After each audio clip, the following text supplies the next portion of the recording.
What's going on, everybody, and welcome back to yet again another Getting to Know the Artist. I am Wiggles, your host, and we are here with none other than Bloodshot Mafia. And that's right, there's not one of them, there's a handful of them. This is only like my third big group Woo, that I've woo. interviewed, so please bear with me, guys. We're going to try to get through it, make it still fun and interesting. Thank you, fellas, so very much for coming, taking time out of your day. This beautiful weekend, like I know here it's like 80 degrees, sunny, bright. Like it's a pretty day. I'm guessing that's across the board. Over here So, it's like 100 and what is it over here? 103. Yeah, like 103. So we're cooking. We're cooking. you Yeah. yeah, absolutely. Um, okay, so we're just gonna jump right in with the first question, and for those viewers watching, we're just gonna go like across the board. So, we're gonna start with what's your name, where was you born and raised, and where do you currently live now? And again, we'll just start here. And then, homie with the black shirt on, what's your name? Obviously, that's the question. And then just keep working our way around. I go by Saint Sludge, the Bandit, the Bloodshot Bandits, Bloodshot Mafia, from El Paso, Texas. We currently reside in El Paso, Texas. I go All by right. Jazz Effects from the Wild Bunch Mafia, Bloodshot Mafia. I was born in San Jose, California. Came out here in El Paso, Texas about 94. Been repping it ever since, man. Okay. What's up, So, South my Beach Mr. Ghost? Flacco. Go for it. Go for it. Eh, God, cool. go for it, Flacco. Hit it up. Well, I'm Mr. Flacco, born and raised here in El Paso, Texas. Also, we're a border town right across the border, Chihuahua, Mexico. That's where I have my family as well. From the Bloodshot Mafia, Wild Bunch Mafia, Bloodshot Bandits. It's all a collab. Yep. Woo woo. Hell yeah. South Beach Go Ghost for it, from El myself. Paso, Texas. Born and raised in El Paso, Texas. Currently living in El Paso, Texas. Representing from the Wild Bunch Mafia, collabing. You know what it is? It's Bloodshot Mafia all the way, baby. Hell yeah. And all of y'all pretty much seem to have stayed around your roots or whatever. Have you guys ever moved to any other states or whatever? No, Or is it just there ain't no place like home? Yeah, no place like no home. place like home, man. Okay. I have. I've Yeah, been. I've lived some other places, Mexico. I've gone to visit. I always end up back in my hometown. There's no place like home. absolutely. I ran as far as Yeah. I could away from home, and I ain't looking back. Now I go visit occasionally for some family. I'm originally from St. Louis, Missouri area, but I was actually born across the river in Illinois in a town nobody heard of called Wood River, and I lived in Illinois for most of my life. But obviously now I've lived in Indiana for going on like 8 years now. It's crazy. Yeah, Oh, though. right on. So the next question I have for you guys is kind of like a three-part question. You can shorten it, exaggerate it, answer it however you guys want to. Same thing, just kind of go with the same rotation then. So Flacco, and then we'll go to Salby the Ghost. Am I saying that right? I don't want to. Yes, sir. Don't let me say your shit wrong. Correct me on anything I do wrong, say wrong. You know what I'm saying? Nah, bro, Uh, you said it right. You said it right, man. Thank you. um, so the the next question is one, are you a juggalo? Two, how long have you been down, or when did you discover, the clowns and becoming a juggalo? And then thirdly, you guys can answer this as a whole or individually. Do you consider yourselves juggalo rappers? Like some people don't want to be put in a box. Some people don't see a box. So maybe you touch on that a little bit. You want me to go first? So Go first. however, Shit, I just ICP and the Carno, everything. I discovered them back in probably around when the Great Malenko was dropping. I got the CD by mistake in one of them Columbia houses, like for a penny. I was ordering a bunch of CDs I would never pay. You know what I'm saying? How you would fill those out back in the day. And right. they threw the Great Malenko in there, and I didn't listen to it probably for like 2-3 weeks. And then finally, when I put it on, it was like, oh shit, this is pretty much the shit. So pretty much around then was when I was since I've been down in shit with the clown. Hell yeah. as far as like juggalo artists, I know there's a lot of juggalo artists. There's a few juggalo artists out there that they do their thing and everything. I've never really considered what I do juggalo rap or whatever. It's more of it's more on hip hop, weed music, hip hop. It's reggae. It's Rasta shit. It's yes. And if I don't know if I would have said it, I'd probably classify it as like a genre in El Paso that's just like I think we might mastered like a musical genre here in El Paso that's like, oh shit, like that's what we sound like. Okay, so you're almost like your own category or whatever, your own type of. Sure, it's some Rasta reggae weed shit. We do a lot of feel good music. I feel it. Okay. Next. No, I'm not a juggalo, but I fucks with them a lot. I found out There you go. I found out about juggalos back in, I would say, 2000 with Tech Nine, man. Actually, Tech Nine's the one that introduced me to the juggalo world. And I've been fucking with them ever since, you know what I mean?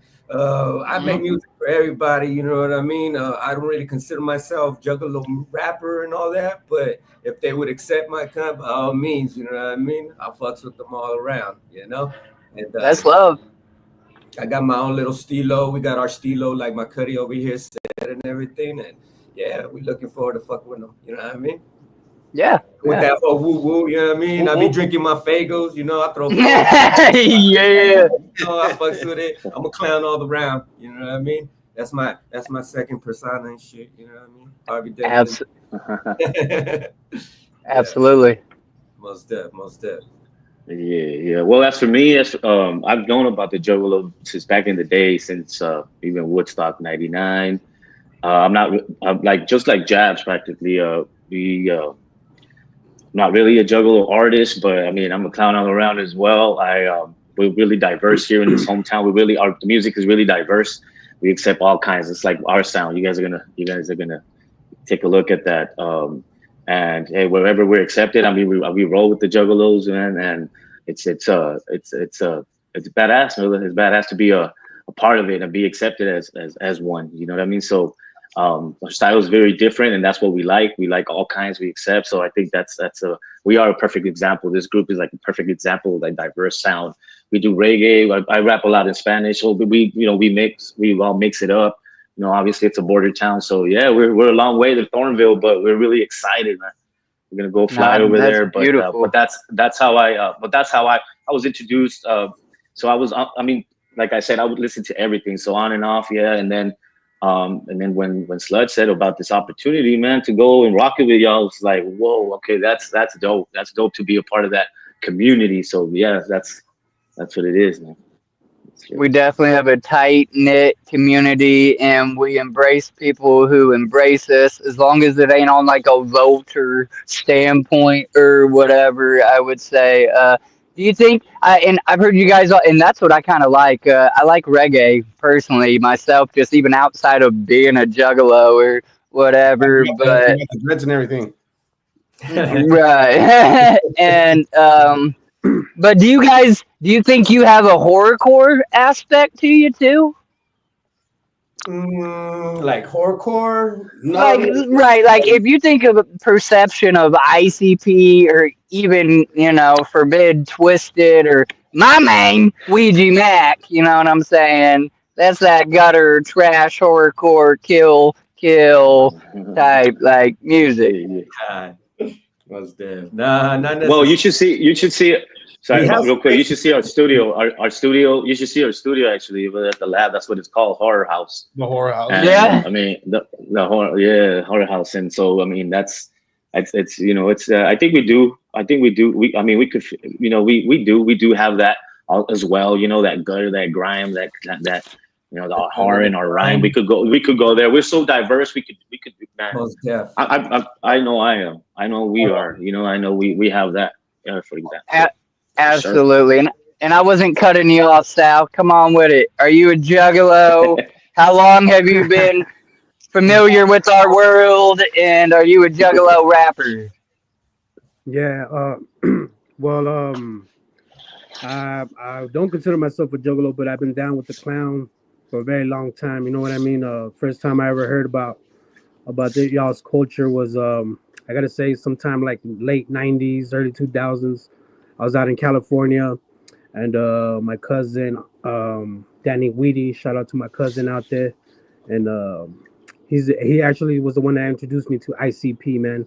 Very first song ICP I heard was Cherry Pie, so that shit just blew my Ooh, motherfucking mind. You know what I mean? And ever since then, I've been fucking with the clown. You know, I've been down with that that's shit. my So shit. yeah, hell yeah. And I don't consider myself a I need juggalo a rapper, but bitch. yeah, That's right. Yeah, hell you can get me all yeah. worked up. That's that Y'all be shit, man. wiggling out here, right in the middle of the Uh huh. park, boy. You getting me Hell yeah, going? man. Yeah. And I don't consider myself a juggalo rapper, but my daughter is down with that juggalo culture, man. Also, a shout out to my daughter Enzo Beltran. We made it, baby. Woo woo. Yeah, I love Yeah. it. Yeah. I love it. Absolutely. Accept us. We accept you. Love everybody. Damn it. Uh, Hell all yeah. right. Yeah. What inspired y'all to make music just individually? Like, what was that switch? Maybe what age was you when you individually discovered, like, hey, I think I can do this and I want to try to take it serious? Obviously, y'all came together later on down the road, but you discovered your talent or something probably a little sooner in life or whatever. So, when did you realize that you wanted to actually sing and take it serious? I guess for me, I've been doing it for a minute since like high school. I was in bands, and back when I was in the bands and everything, I guess they never really clicked to like. I guess I was like, rapping in the band, so they kicked me out the band and said, "Why don't you go try to find some beats or something?" And that's when it clicked, and then I was like, "All right," like. But then like I started taking this. I started just I don't know. I just always kind of just always took it serious. Like just as soon as like I got on stage, always like you know what, like I could do this and shit. Like just the connections, and then it was just I like making the connections to do, and then the recording and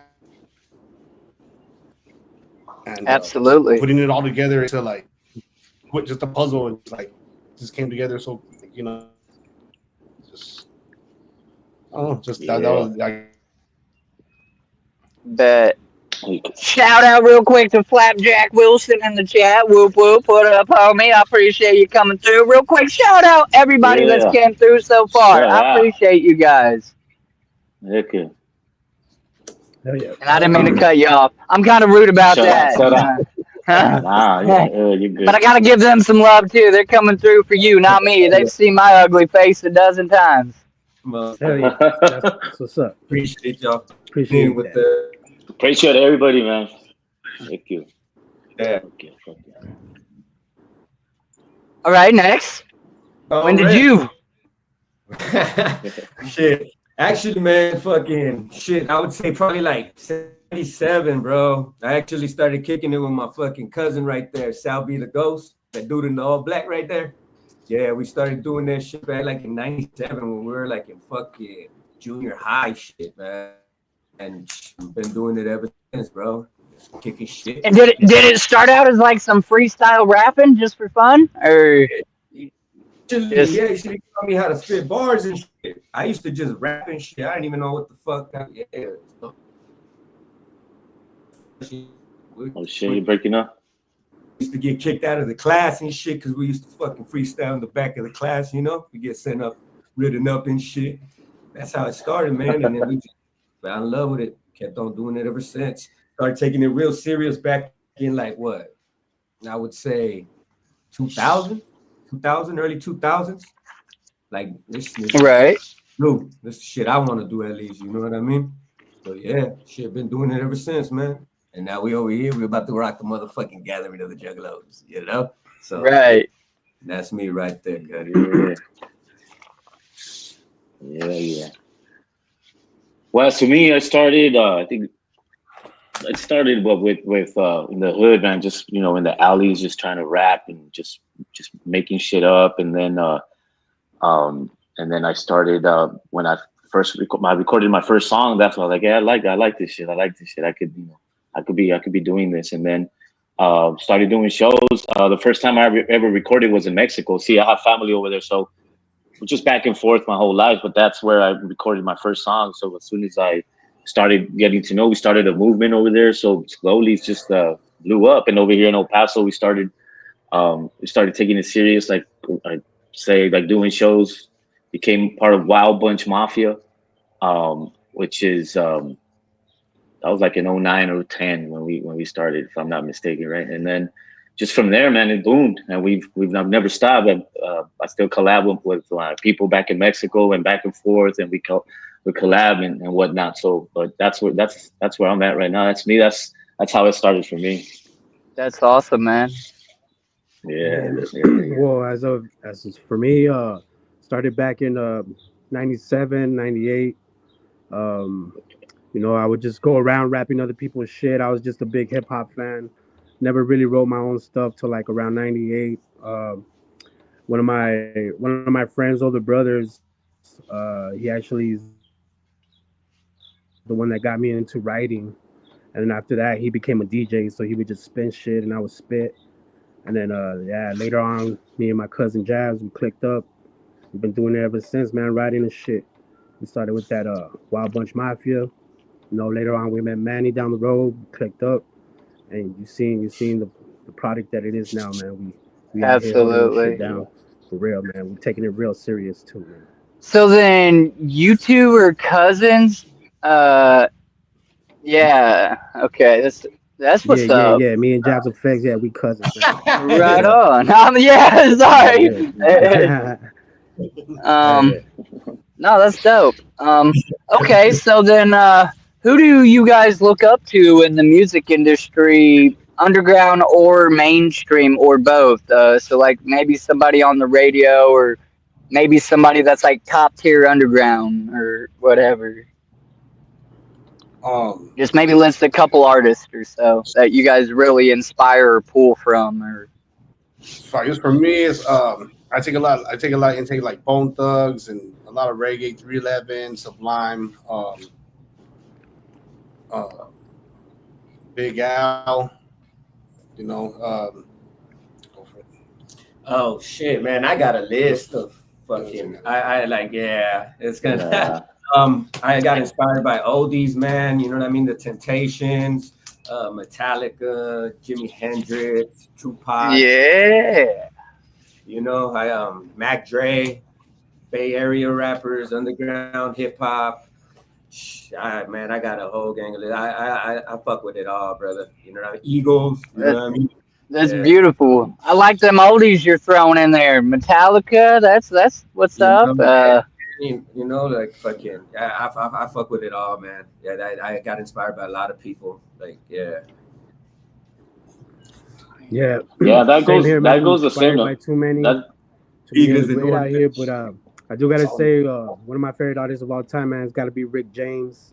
R.I.P. to the Rick James. You know what I mean? And as far as like living, I gotta say, Yeah, probably boy. Tech Nine, man. Tech Nine got that hard work ethic. I can't believe Gotta we say got he's him one this of the year. most underrated He's rappers out here in the game, man. Tech Nine, Yeah, definitely. he's at the gathering. Like he Good played shout back out. in 2011, I think, or no, it was like 2003. That wicked Wonka tour or whatever. Walking tour. And I don't think he's been back since. I could be Yeah. wrong because only last year was my first gathering. This year's gonna be my second, and I've been down for 20 years. Make that make sense. Just life wasn't having it for me, but you know what I'm saying? So this second year, and they got Tech coming, and everybody was saying he wasn't going to come or be able because he has that tour he's on, but he literally had that 1 day opening, and this is why. Like, it made sense. Make it make sense.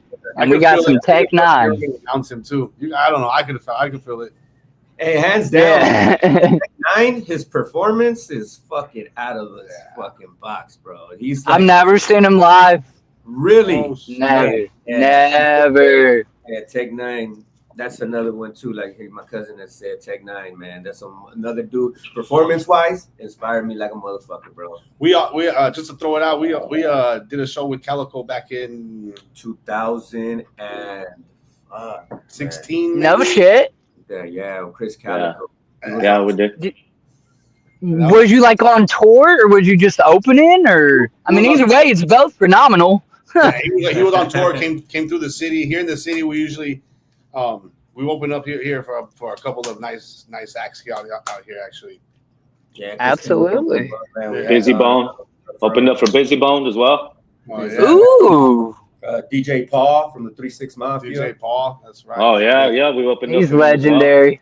We did Ritz too. We did the Ritz, Spice One, yeah, Ritz. Spice One, right? Spice One. Mayday, you know Mayday? You guys did Yeah, I know Mayday. Yeah, they actually have some good music. Ritz, I interviewed his cousin, and that was pretty cool.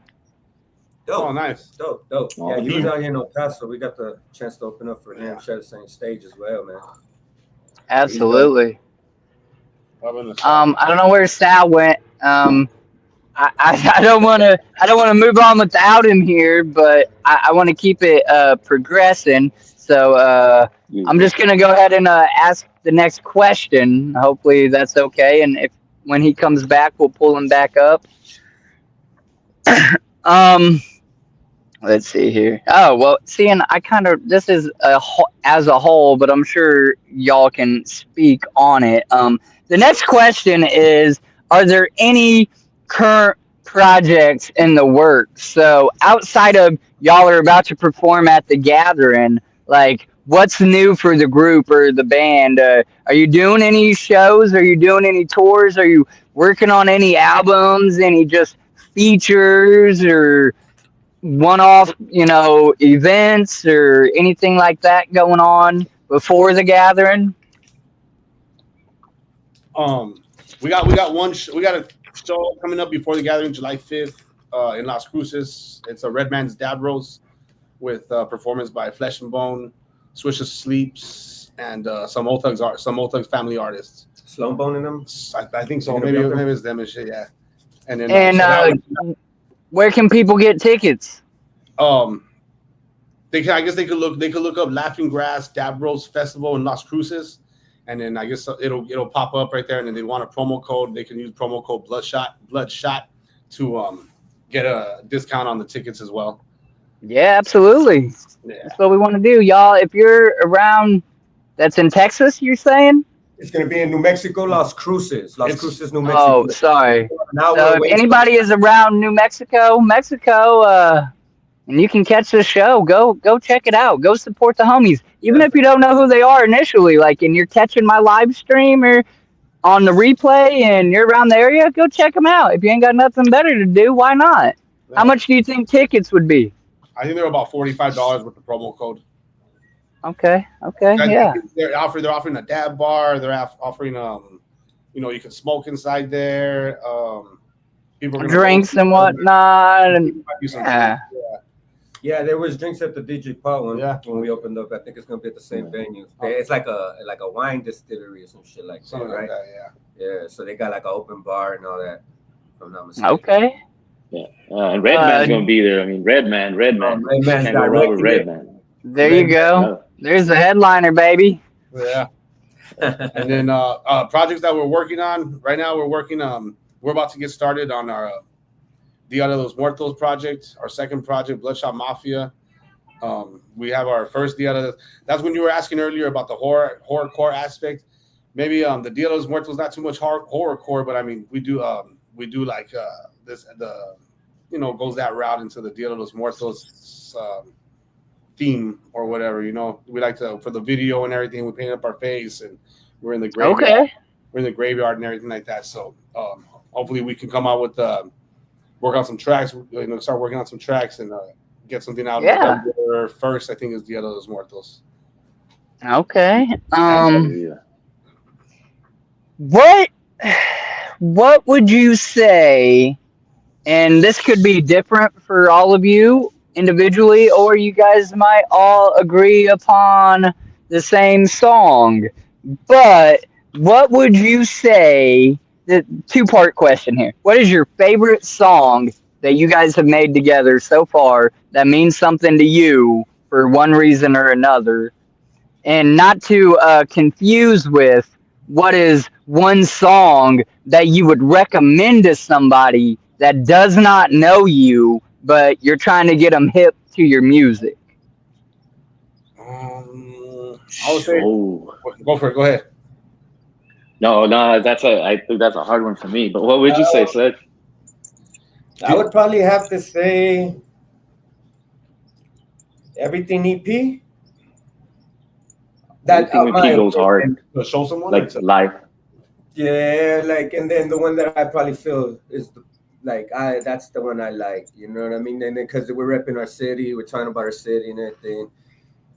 I would And say it goes that hard live when we do. Yeah, when we do that song live, it's because it's all about the performance, man. We get a good we get a good reaction, a good vibe. Everybody starts. You guys have a good Like stage feeling. presence with it, and And that song, Everything EP, Everything EP is on YouTube. You can look it up. Dia de los Muertos, which translates to Day of the Dead.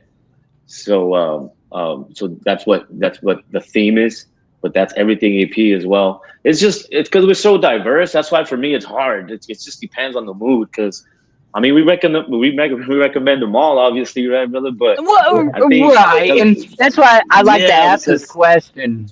Just for random, just sporadic answer. Yeah. If I'm some random kid or person or whatever running up to you, and I'm like, hey, I wanna dig your music or whatever. What do you recommend? And say I like rap, trap, fast music, but like obviously I also like slow vibrato and stuff like that. So I'm a little weird. I'm very mixed. It's not hard to appease me as long as you have good sound and good quality. But for like a 16-year-old kid, they're easily distracted or can be persuaded, or you know what I'm saying. You really it's got to be their vibe.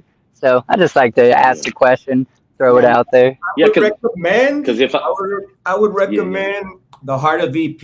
If you hear our Dia de los Muertos, I'd recommend everybody to hear the Heart of the EP. I think everybody could vibe to that whenever you know what I mean. So you go check it out. Yeah, that's my opinion, though. You know what I mean? Yeah, that does go hard. It's because we switch it up. I think that's why I think that's why people feel us, because we do the reggae rap, and then we have like some, we turn it into like rap, like straight to the face, some street gutter shit, and then we vibe. Yeah. They be rapping in Spanish. You know what I mean? We got a mix of everything. Yeah. I rap a lot of Spanish. You do multilingual songs in Spanish? I'm be honest, I haven't listened to all of y'all's music. I've listened to some songs. I always peep the person that I'm going to interview, and then I'll follow you guys on all of your socials so I can start getting hip. And like on Spotify, that's my go-to is Spotify. That's where I consume the most music. So I instantly follow you on there, and then I'll start listening to any new releases and stuff like that. But I won't sit here and say I've listened to all of your music, so I don't know. So yeah, I ask, do you do songs where you're also singing in Spanish and then go back to English, or? For sure, on the same track with My High, Dia de los Muertos. It's a lot of me and Jazz rap a little in English, and then Flaco and Sal rap in Spanish, and okay. It's bad. Yeah, we do the Spanish. See, I like that. That's different. It's just so catchy, like that you're just into it. You got people laughing. Right. I'll be saying words I don't even know, and I'll be singing them fluently and not even know what it is. He's gonna be having me tell somebody fuck their mom, chinga chamandre and shit, you know. Nah, I know Paquito. Don't play around. Don't mess with me. I'm listening to y'all. Nah.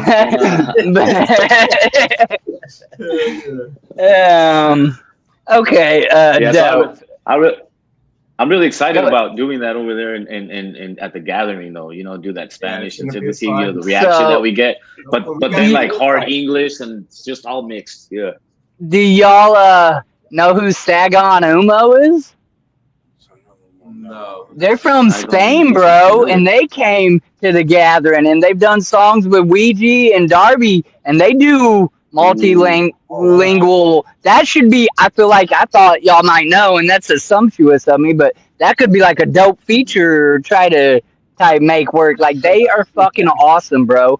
They are, and they're cool people, like face to face when they come to America and they're at shows, like they're down there in the freaking mosh pit with us type beat. Like they ain't scared, like they're really engaging with the homies and the family and embracing it. Like it was a dope time. So, yeah, check them out if you don't know who they are. Yeah, I'm definitely gonna check them out. Okay. Sorry, I'm at a park. I figured it was a nice day and I'd be outside and it'd make for a different stream. I wasn't thinking about the added background noise. Somebody on a scooter just. Hey, Okay, so my next. that looks like a nice park over there, homie. I thought it was like a background or something. Oh no, bro! This is this is real. We at the public park right now. That's dope, man. That looks badass. Okay, realistically, where do you guys as a whole see yourself in 5 years? Like, as an artist, I would think most people might have a 5 year game plan or whatever. So, where do you hope to at least see yourself in 5 years? Will y'all be signed? Are you guys technically your own LLC, your own label now? Is there somebody that you would hope or inspire to be signed to? Are you still going to be just, where you are, but like hopefully, more followers and just cranking out songs still in the underground? Like, what's the 5 year plan for you guys? I guess I guess I'm not. I guess we're having some fun and we're putting it together. Yeah. So, yeah. Hopefully, I mean, as far as any shows and stuff, we're just trying to get on some shows, rock stages, make the crowd hype and everything like that.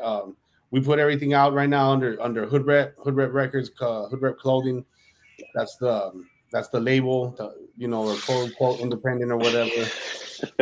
My boy's got the chain right there. Forgot mine. It's okay. But I mean, shit. If if people like there's always room for different opportunities and for different ideas. Like, I mean, shit. If somebody said, hey, we'll offer you this or whatever, then yeah, I'm pretty sure we can always talk about. Yeah. But as far as that right now, it's all independent. We put our own money into it. So y'all work 9 to 5 jobs then, or I mean, like regular jobs in the background to be paying for your music endeavor? You ain't living on your music yet? No. As far as that, like the music, I guess you got it on Twitter. The music got to stay online and everything. So as long as that can get paid for and stay up online, and we don't have to come out of pocket and everything, that just rejuvenates its own self and everything like that. And some of the stuff, absolutely. Some of the stuff comes back in, like t-shirt sales. We have t-shirts and everything goes back into merch, back into merch, stuff like that. But as far as everything, it is pumped out just through our regular data. Out of pocket. Right. Yeah. Got to invest into yourself. Absolutely. So I mean, obviously, if you could live off of it, and you would, then obviously is the goal. You know what I'm saying? Yeah. Or do you think you'll always also work like a 9 to 5 or a side job? I guess I can answer my own question. You know what I'm saying? Like, who wouldn't want to be able to live off of their music? But some people don't want to get to that fame point where it just overcomes them, and that's when you like change who you are. Yada yada yada. I don't know. Touring and rocking big ass shows. There we go. Yeah. Right. Just see the world. Traveling, doing the music. Right. Because like right now we are. Go ahead. No, you're good. Right now, currently, we are currently like conquering like a lot of shows that come in. Also back in the day, we've done a lot of the shows used to do like Kush Expos, HemCons. Did a few tours back in the day that we were able to jump on and stuff. So I mean, like right now, maybe there should be a different sort of what is the new goal? Actually, the new goal was getting to the gathering, so we've actually accomplished that one. Until we get there already. Yeah, right. And it's for signing shit. You know what I mean? To see where it takes us from here. Like how he was saying, it's all independent right now. He got his Hood Rep brand and everything, the clothing line as well. We all rock the Hood Rep clothing line. You know, I got my shit as well, the 915 Wild Bunch Records and all. So we're just trying to see where it leads us. If somebody, well, you know, somebody comes through and is like, yo, gives us the sweetest fucking deal, by hell, your mains, you know? Right. Yeah. But yeah. Absolutely. You know? Okay. If Big dope. if not if if not music, then what? What do you think you would be doing? Or do you think you always would have landed somewhere within the realm of music? Like that would have just always been a part of your life? Yeah. Probably, yeah, because I like the also like the artist development, seeing how like an artist and like a lot of these new artists too right now, like they don't like their stage presence sucks. They're not taking the time to actually like develop as an artist, to actually see what route they want to go in and everything. You see, like they can't deliver the flow properly, they can't get on stage, hold the mic right. Right. They ain't got the cadence or whatever exactly. You know, and then definitely in some sort of like weed aspect, marijuana avenue, that'd be right up the alley and shit. Right. Listen, big I'm gonna pothead. come live in your guys' world. Listen to your music and just be high all day. I'm there. Beautiful. And then passion. Nah. I think we, and then you gotta be passionate about what we do, because no matter what, no matter if you have a deal or not, as long as there isn't passion behind what you have, you won't create anything. And I think we as a group, we have that. We're so passionate about everything that we do, man. And we're just, every time we walk out of the studio, it's so productive and we're so happy about it. Like we just, man, we're just happy about it and we feel good about it. Like if we got signed or something, that's the vibe that we always have. That's the vibe that we always have. And it could show, and it portrays in our show. You could show, it shows in their show. You could see. Before I move on so to the next question, do you think then getting signed would be selling out? Like I said, man, if the deal is sweet, yeah, and then like it's not like technically getting signed. We could give us a 1 album deal or something, you know. You know, we can work something out. You know, Right. You can make a little money off of us, whatever. We make a little money too, whatever. You know? Right, mutual, exactly. And as always, as always, as long as we keep our creative, you know, we have the creative there. Like we don't, we have to let us be exactly. As long as that, I think. Sweet as I mean, by all means, you know what I mean. Let's do it. What are they gonna be able to do for us that we ain't already doing for ourselves? You know what I mean? Right, absolutely. 9 Cali Bear, whoop whoop, welcome in. I appreciate you. They would look at the welcome, whoop whoop. As Bloodshot Bandits, like I got 12 I call it 12 smokers cards, so 12 albums under my belt, so that's a big resume right there. And then yeah, so soon to be dropping Family Trees on 9/15 915 day, September 15th, Mr. 915. That's under Bloodshot Bandits, Family Trees, but yeah, I mean, you know, and so that's a lot and that's what we're trying to build with Bloodshot Mafia right now. What about as kids? Did y'all want to be singers, or maybe you wanted to be firefighters or UFC fighters, or? I wanted to be a firefighter. I think I even did a little. You're clowning me, right? No. It's awesome. But and now you also too, like, and now you're blowing fire, brother. Yeah, you know, with the shows and everything, I was like, you wanted to put them out. Now you're starting them. Yeah, that's dope though. But yeah, firefighter. If I may add something, I don't know if I'm was one of your questions or not, but just everybody's hearing about Bloodshot Bandits and Wild Bunch Mafia. So just a little bit of history about our group is that Bloodshot Bandits, which Sludge is part of his group. You know, that's what we meant doing shows, because we were Wild Bunch Mafia and then Bloodshot Bandits. So we came together and became Bloodshot Mafia.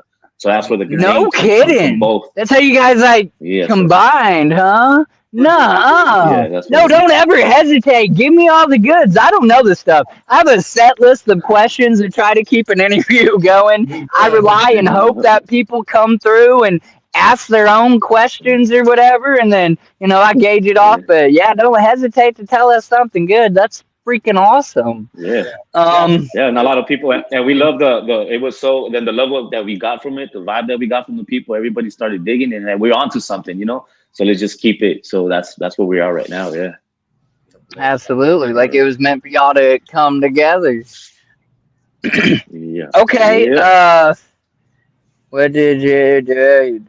Sorry, I lost my track where I was. Okay, so the next question is very ironic, and I put this here on purpose for the reason of, I'm a juggalo, you know what I'm saying? And even when I interview artists that are absolutely not juggalos whatsoever, don't even really have no ties to it, I'll ask them this question because I find it fun. But so the question goes as follows, and I know you told me earlier a little bit or whatever, but this is for people watching that may or may not know. Have you guys played the Gathering of the Juggalos and or been to any ever? Never, No, sir. No, sir. Never. This brother, is the never. first going, the first playing, performing.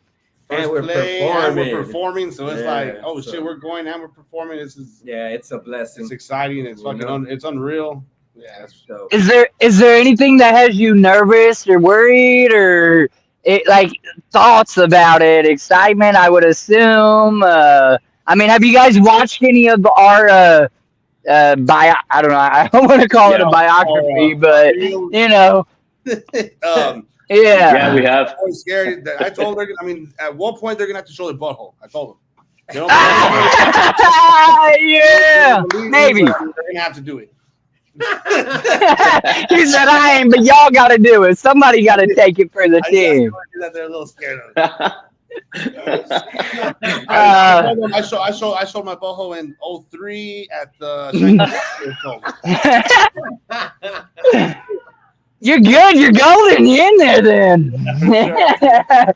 as far as any ICP concerts, I've only seen ICP at the Shangri-La tour. They came here one time in like 04 or whenever the tour was. So I've only seen them one time. Absolutely.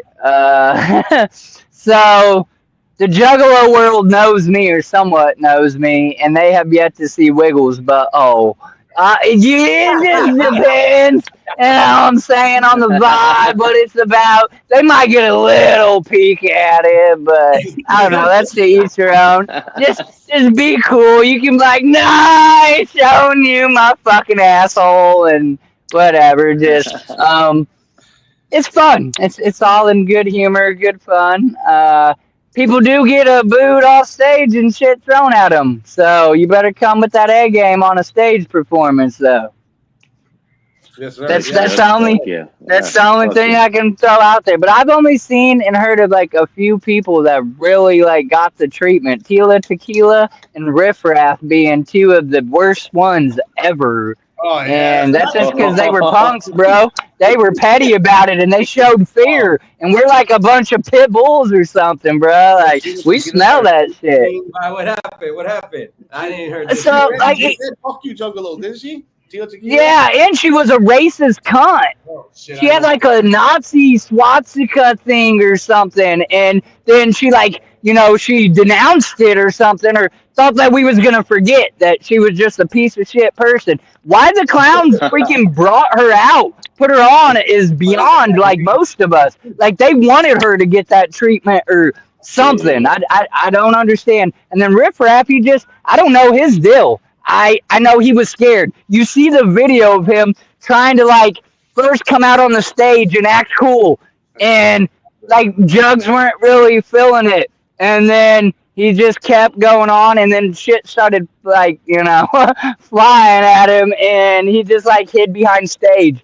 And Ouija even came out once and tried to like, whoa y'all, calm down, stop, give him a chance.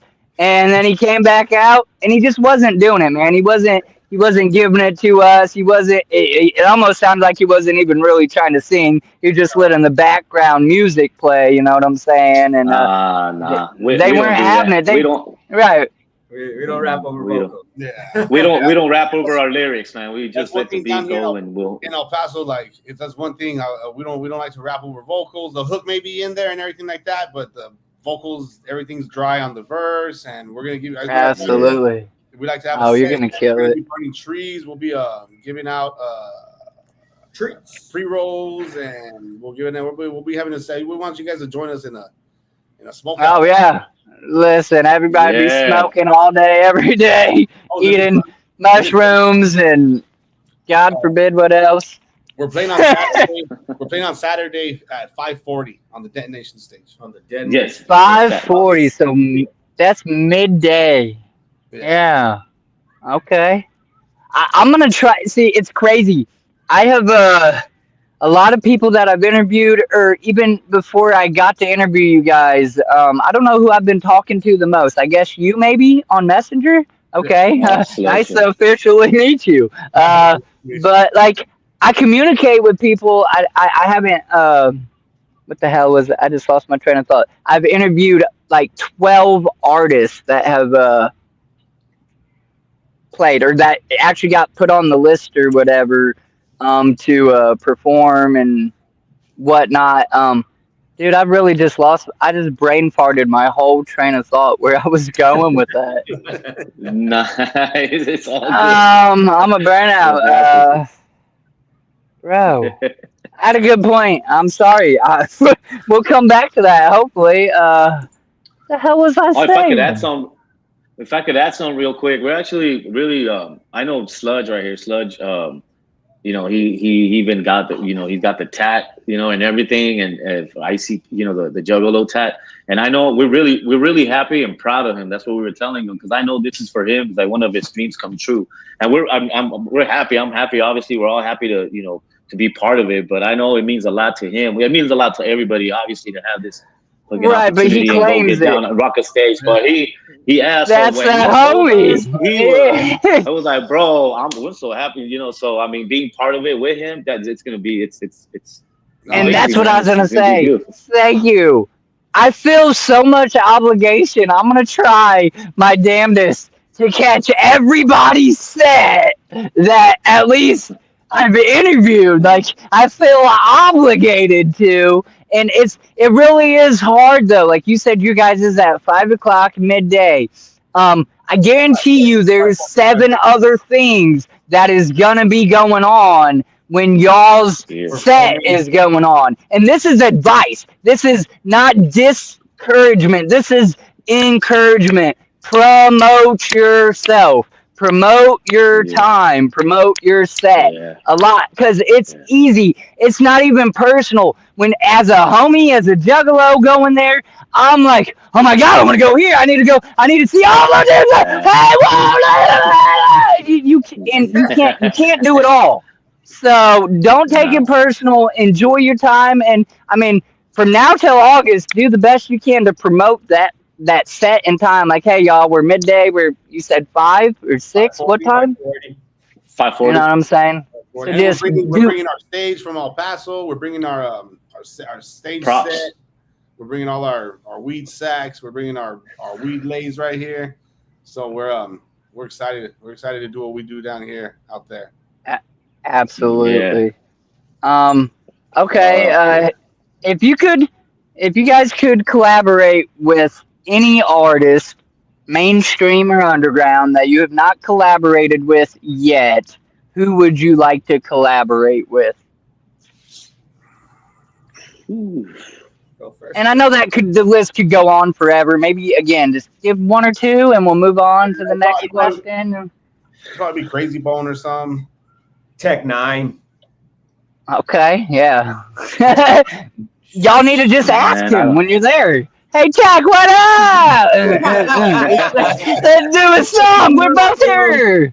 Except he's going to be on the legendary. Boy. No, that's awesome, man. That's a hard one. Yeah, I probably want to collab. Yeah, anybody from Bone Thugs, maybe Tech 9, of course. I do a lot of Spanish, so there's a lot of Mexican artists like Santa Fe Clan, this kid that blew up, and just a lot. Maybe one of the Marleys. One of the Marleys will be amazing. Oh yeah. But yeah, I could. Yeah.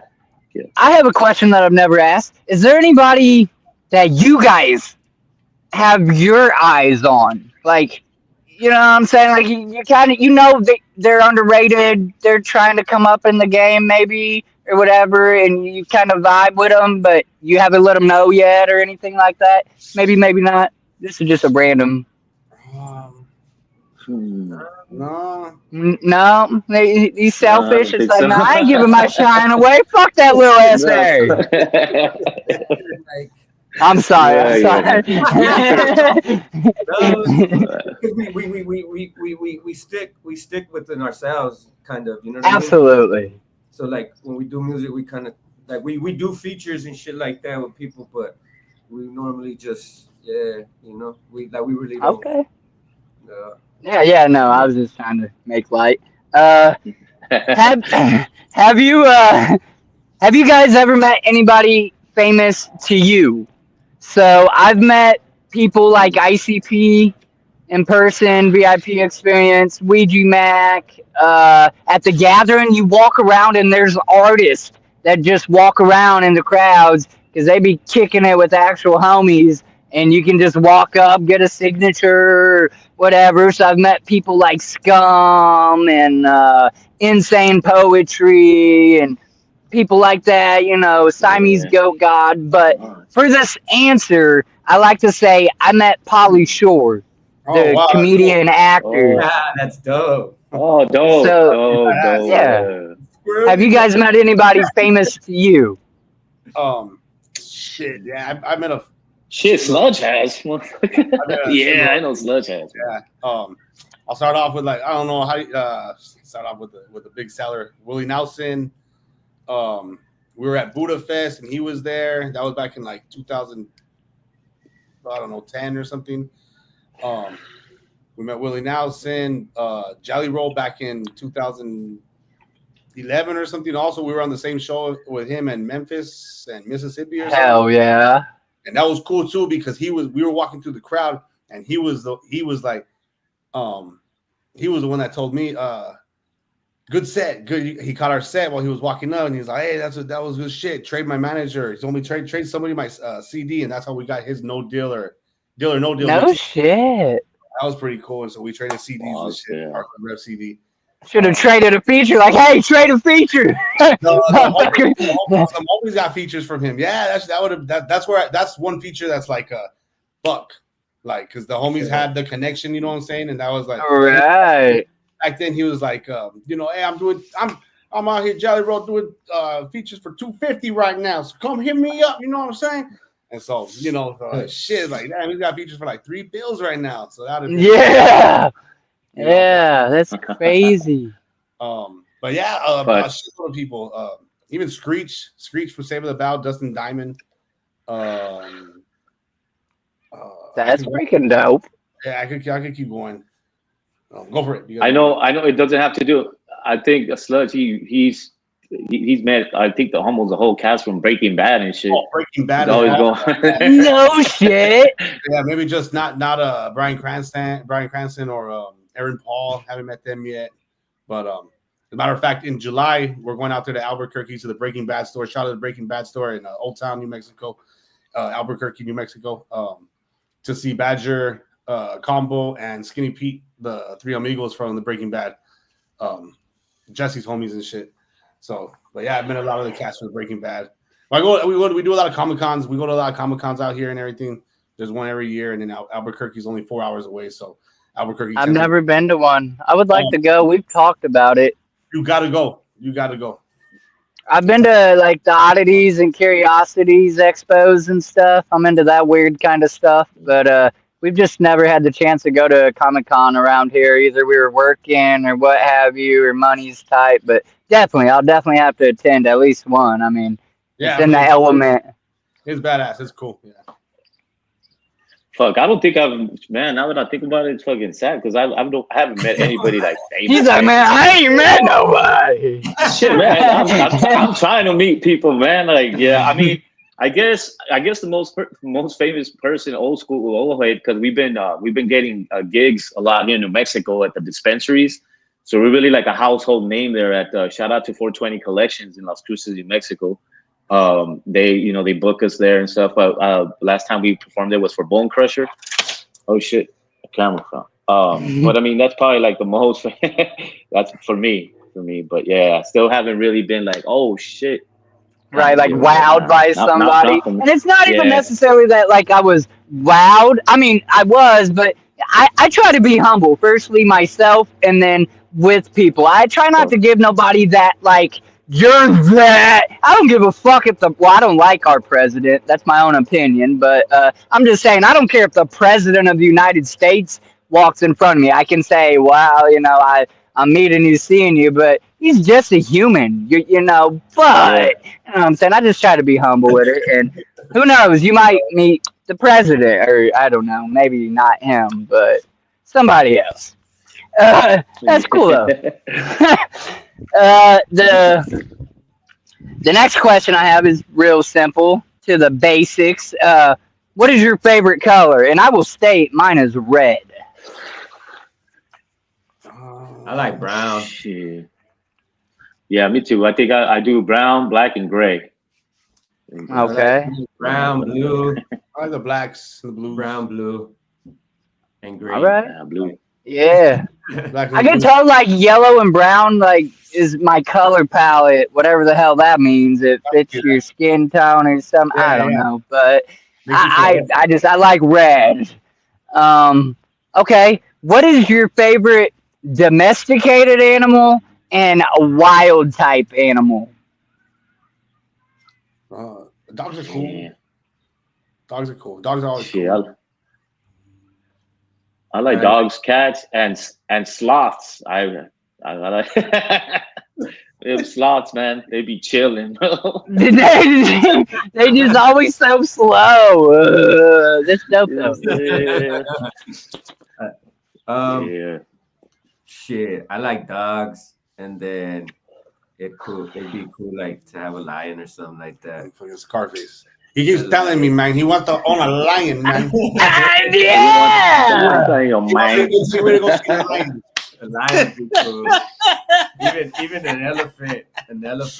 No, I low key. I think I'd like to own a little monkey, bro. That's fucking crazy. A little capuchin?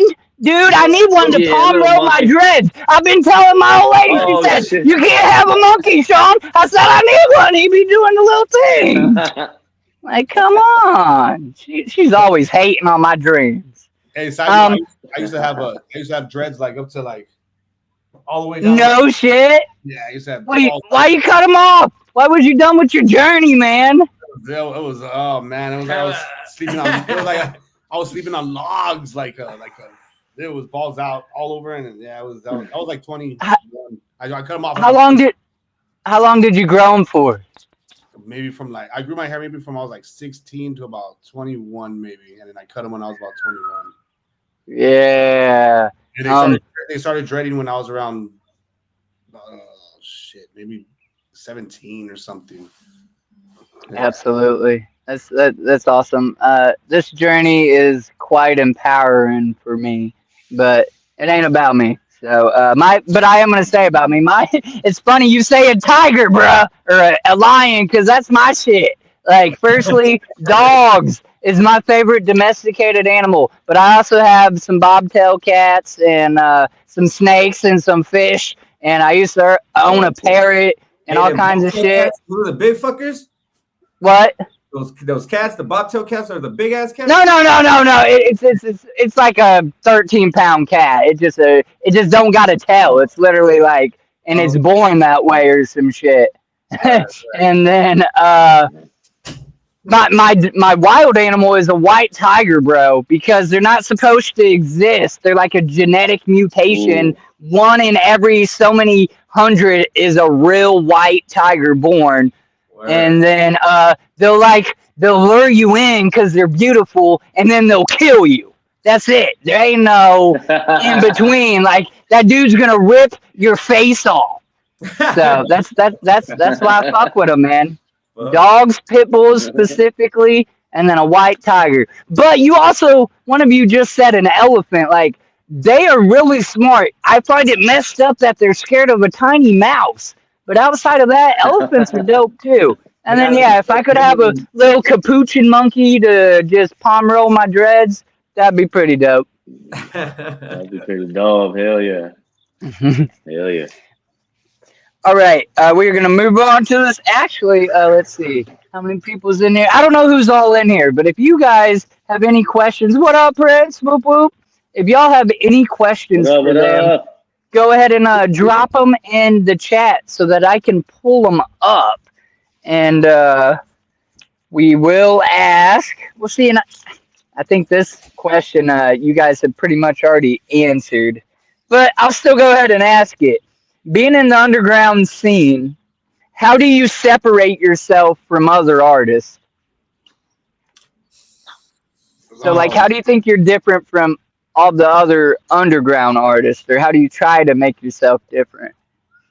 uh, Style, sound, yeah, style and sound, yeah, and then just Yeah. deliverance, the praise, the stage, like also too the stage presence. We do a lot of interaction with the crowd. I know a lot of stuff that happens a lot with artists too and everything, but I think just the way we do it, like we give out weed, we throw out weed. That was something never seen before down here in El Paso. People were like, "What the fuck? This guy's really throwing out some Right, weed." you can get way gone. And like Yeah. there was a point 2 years, 10 years ago, I would have to tell the crowd, if there's cops in the crowd, you can just come arrest me and shit. Like, don't arrest the people that get in the weed. You can just arrest me. I'm throwing it out. Like, oh, Right. so, it's just pizzazz and Fuck stuff, yeah. but Yeah. um Listen, I'm not missing your set. You're gonna see my goofy ass with a bag just waiting to catch these motherfuckers. Hey! Oh, I'm a new person. Hey! um, and then the way that we flow on stage and everything is just constantly, grabbing each other's backups and constantly just making it sound, overpowering and hyped on the mic. Yeah. It's Yeah, I think it's cool that you said you don't really sing over like music in the background, like your recordings or whatever. You actually just raw lyrics and sound or music or whatever. It's so clown down here. Yeah. If we rap over our vocals. Yeah. So that might be your big stick out at the gathering too. I'm not gonna say other artists don't, but I know there's quite a few that are playing, I know recorded in the some people can do it, just make it look good, make it look good. right. But I'm just saying, as far as like writing the same vocal or whatever, it's gonna be different live. It's gonna be Right, right. different. Especially Absolutely. my boy down here, he's gonna hit it so fast. It's gonna be badass. Okay. Here's a different spin of a question. What music did y'all's parents listen to, and what is their opinion, if they're around, on what you guys do, the music y'all make, and what you're trying to do with yourselves? And I should have said this. This is the one thing I didn't say in the background. Don't ever be afraid to say I don't want to answer something. So if you just skip, next, pass, whatever, you ain't got to answer nothing you don't want to say, and you ain't got to tell nothing you don't want to. It's just a question so we can get to know you and stuff. So again, what type of music maybe did your parents listen to, and do they have an opinion on the type of music y'all make or do? Shit, my parents listen to Spanish music, man. Like Okay. corridos and fucking all that shit, fucking norteñas and all that shit. No, yeah. Yeah, that's what they listen to. A little bit of everything, oldies and shit like that, but mainly like Spanish music and shit like that. Yeah, and they respect it. They respect it. My mom think I'm crazy and shit. She's like, you gotta go get fucking 9 to 5 or some shit. You know what I mean? But she respects it. That I enjoy it and everything. She knows how dedicated I am to it, so she respects it. But things are crazy. Hell yeah. No, yeah. Yeah, I think Go ahead. Yeah, I'm sorry. As for me, yeah, my parents both they listen to like Mexican Spanish music as well. Grew up with Juan Gabriel, Vicente Fernandez, and all that. I don't know if community knows about them, but yeah, they and the same. My mom, my dad, he lives in Mexico. My mom is here in the United States, so their style of music that they listen to is very different. I think that's how I get it from too, like very diverse in Spanish and English and whatnot. Absolutely. My mom thinks I'm crazy as well. She doesn't really, she doesn't really, fucks with my music, but it's okay. It's all right. It's Oh. not No, gonna stop me. It's not gonna it stop me. But absolutely is. I get how it's kind of comical, but that's the point of this question too. I love that. That's what makes you different. You know what I'm saying? The fact that you have diversity, you have both sides of that walk of life, and you're trying to do something positive and encouraging with your life instead of going the alternative route that we all know you guys could. So, like, you know what I'm saying? Like, I love yeah, definitely. that's one thing I love about these interviews. I really enjoy getting to know y'all, and I really do like take your answers and stuff into heart. And I don't know, like I like the I question. dig it. I like the question. Okay, I yeah, like yeah. the questions have been on point. Yeah. I guess my mom was into. That's how I found like Pink Floyd, and then my mom was into like Motown, and then a little. I remember bumping Tina Turner and shit. And, like this is like Yeah, rhythm. Argentina, baby. And then as far as like the music, she actually shout out to my mom. She believed in me. She believed to like go do it then. Nice. Go do it. Like if you're gonna That's you're gonna jump on that train to go fucking to go to NorCal, fucking a full 20 hours just to get up there to do a show. Like good luck. Let's book your train then. And she would always shit, let me, I guess let me, do it. Shit. Even back then on local shows and everything. And she was the one that always pushed to do it. To do it. Just go do it. And just don't think about it, just go do it. So shout outs to your mom, dude. My mom Heck wasn't yeah. even that supportive. That's freaking awesome. yeah. I That's like dope. hearing that. Yeah. That's dope, man. All right. We're all like, yeah, that's just Speaking of They're like, family. okay, Sludge. Okay, calm down. I'm gonna have to go get her some flowers tomorrow for sure. Yeah. Speaking of family, do you guys have siblings, and do they support your music? I'm an only child, so shit, I got an older brother, and then I got two older brothers and two younger brothers, and yeah, man, shit, they support the fuck out of me. Yeah. Oh yeah. Same here. I got half brothers and a half sister as well, and they support me. But they could support me more. Right. If y'all watching, Right. but yeah. Smash that like button. No. they'll ask sometimes. Oh, you still doing shows? Yeah, But sometimes it's like it's just like everybody got their own thing going. But I Right. mean, I did tell them, True hey, that. y'all know who I haven't even told them about the ICP. Y'all know ICP? I know they don't. They know, but there's more people that do support me, like 100, and a lot of fans that ICP fans from Mexico as well. I told them about it, and they're like, "Well, that's dope." A lot of friends that are deported as well over there.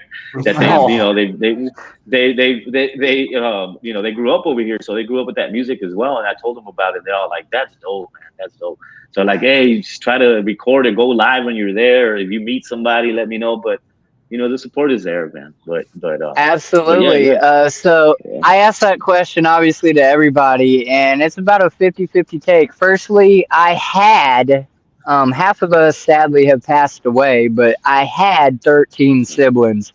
I'm the baby. So yeah, I just like to throw that out there because my dad was getting it on, and from the age of 12, boy, just popping us out. But the answers that I get are about 50-50. I get people to come up here and say their family supports them 100%. They're there at every show. They're listening to their music. They're about it. And then I have artists that come up here and say their family only supports them where it counts. And by that, they mean like, so if they get recognition from the clowns or somebody famous or what have you, then they'll come in and be like, trying to damp it up, but they ain't bumping their music. And then I have artists that come up here and then family just say like, nah, I ain't messing with you doing. What the hell are you doing? Or whatever. And I think it's a good question because, in my own opinion, I don't think the ones that know you best, the ones that know you most, the ones that know you closest, should have, or they're not obligated. Okay, they know you. They're there because they care about you. They're your friend. They're your, they've just been around you your whole life. But when they genuinely actually support you for them because they're fucking with it, you know that you're doing something, good. Something's really resonating in there because they don't have to. You just play pretend, or at least I don't with my friends. I tell you how it is. Like, look, dude, that's dumb as shit. Restart, or not that I'm gonna call you dumb, but you know what I'm saying. Like, I call a spade, and I think that goes further than fake lying or pretending to not hurt somebody's feelings or whatever. So that's why I asked that question. All right. Let's see. Okay, do you think the skill came natural or you had to learn and practice? And what I mean by that is they say some people are born with a given talent, and other people have to literally learn and practice and repetitively do that thing, and then they're equally competitive. Do you think being an artist, a singer, came more natural for you, or it was more of a learning curve? I think for me it was like I can like adapt easy to just to like sports or something, to maybe like acting or like not acting, like impressions. I could do impressions real good. So like, and then so like the rapping, like melodies always were like kind of like in my head, and I always knew I wanted to do something like musically. So but I knew I wasn't good, but not good, but like I could be good. You know what I'm saying? And Right. I hear some like old stuff from like back then that oh shit, this is the shit. I'm on tape, and damn, I got my first tape, and I used to listen to that now like, holy shit, you were whack. You were kind of whack, and you didn't know your craft at all yet. Like just the way Right. saying words and doing pronunciations and stuff like that and things like that of that nature. To where like now I'm like, okay, like you know how to perfect it. You could jump on the mic and you know how to do your voice already. You know how to project on the beat and everything. And like I don't sound like this. We're gonna get on there and you're gonna make it little, however I sound. Yeah. I might have to end up moving. We're like an hour and a half in, and then I'm finally seeing some. They got a frisbee golf course right here where I'm actually sitting in a shade tree. Yeah, fucking shit. You gotta move around real quick or what? Well, I don't. Maybe I don't know. I guess I'll just get pegged in the head by a frisbee or something. It'd be alright.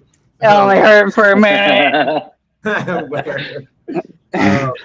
I think I always had the flow, but I did have to practice and correct my skills and everything, sharpen my sword, and I'm still learning as I go. Little things here and there, but yeah, I definitely had to practice and sharpen my sword and correct everything. Like, okay, yeah. Flow, you know what I mean? I always had the flow. I could always flow, but I just didn't know the rest. Like I was telling you earlier, my cousin started teaching me how to spit bars, and that's what I mean. Like I had to sharpen my sword and correct my skill and do the whole thing. Cause yeah, I had a lot of teachers around the way, friends, teaching me like, yo, but yeah, I definitely had to sharpen my sword and correct my skill. Practice. Absolutely. Still am. That'll never stop. Yeah, I don't think if you value what you do at all, I don't think you ever stop learning or trying to get better or just learn something different to enhance or expand or elevate what you're already doing. Like I think that just comes with, I don't know, being passionate about something. I guess if you're just kind of like whatever, I'm just trying to be an auto-tune singer. Something and whatever, you just whatever, but No. Yeah, absolutely. If anybody ever thinks about using auto-tune, don't do it. Just get my boy down here to sing it. I got you. As for me, The auto tune king. Go ahead. as for me, well, I used autotune a long time ago, but it was like this for like some oldies, like Chicano rap oldies that you could actually from. I was in a group called She Was Gangsters over there back in Yeah. Chihuahua, Mexico, and that's how I got there, and they wanted to collab with me, but I ended up being a part of that group. That was like 15 years ago. But as for me, I always felt that I had it. I do have it. I like to sing. You can tell with my music. I'm working on a solo project, and it's like oldies, like soldies. So I'm working on that. But as to the question, is that with time as well. Like I knew um, I've had it in me. But yeah, like I just had to polish it, and it's had to learn how to record. How to record in a smart way so you can make it sound better, and so you can master it better. And when all the technicality of it, I had to learn that. I'm not really tech savvy, but I know how to make the producer's job easier. You know what I mean? And I do have the ear, and I could just do that. But I think as for me, I picked that up with time.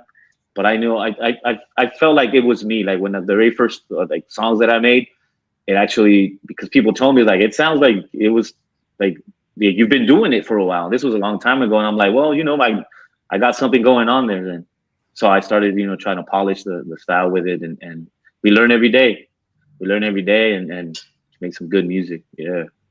Absolutely. Do any of you consider yourself the lead singer of the band? Yes, sir. No. No, not really. There it is. Yes, sir. No. I was talking to him about the water. He asked about the water. Not really like the lead. There's no lead singer or anything. Nah. Does anybody really though like take charge of like the role of like setting up the appointments? Does anybody more sure of themselves? Like somebody really like handles the business side of it? I assume you guys all make decisions together about the actual band and like if you're gonna do this or if you're gonna do that. But is somebody like the host or is better at just doing the talking? I tend to act as the manager, the publicist type or whatever. I'll get the information from people and I'll bring it back to us as a whole and say, what do you guys think about this? Yeah. Which, as a matter of fact, we might have a show August 7th. What do you guys think about this as well? But that's a real question. Right. But usually, I'll get the information, bring it back to the guys, and we'll talk about it, and we'll make the decision as a group or whatever. Absolutely. Okay. Yeah, I know you see it in groups and people josh each other, obviously, you're usually like, no, I'm the lead singer. Some people just have a stronger, voice than the others in the group. Not that they're better. It's just so everybody agrees that, yeah, they probably take the lead and we follow in line or whatever, but it's always a fun question. Okay, so the next question I have for you before we jump into our game questions, we have been live for an hour and 17 minutes. I want to thank you guys again for taking time out of your day to come on my stream and hang out with me and answer these drill-in questions. I appreciate it, and I'm enjoying myself. I feel like I'm actually getting to know you guys. No, yeah, for sure. It's so natural. Yeah, thank you. Appreciate that, guys. Thank you. Appreciate it, really. So this next question I have, I'm going in circles. The game questions will go as follows. Like I'll give you one or the other answers, and you guys will just pick one or fill in the blank. And those usually take just about 10 minutes. So we should be getting out right around that hour and 30, maybe hour and 40 minutes. Just a heads up. But the last and unless somebody in the chat, Evil Cook, whoop whoop, what's up, homie? Whoop, whoop. The last straight question that I have for you guys is kind of two-part, and you guys can all answer on it, or one person can kind of give the answer. However you want to do that one for this is who or what came up with your guys? And you just mentioned this actually earlier, kind of, but maybe just touch on it a little bit. At any rate, who or what came up with your stage name, Bloodshot Mafia, and then do you guys have a logo that is identifiably yours? If it's on a shirt, on a hat, on a car, on a whatever, like we know that's Bloodshot Mafia.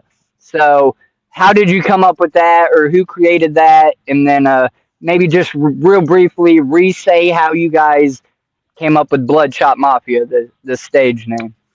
Like we Bloodshot Mafia, like we said, like we had said, it's two different groups: Bloodshot Bandits, Wild Bunch Mafia. Now Bloodshot Bandits. Back in the day in high school, I was trying to come up with a rap group name because I wanted to call it Dope Smokers or Dope Tokas or something like that or whatever.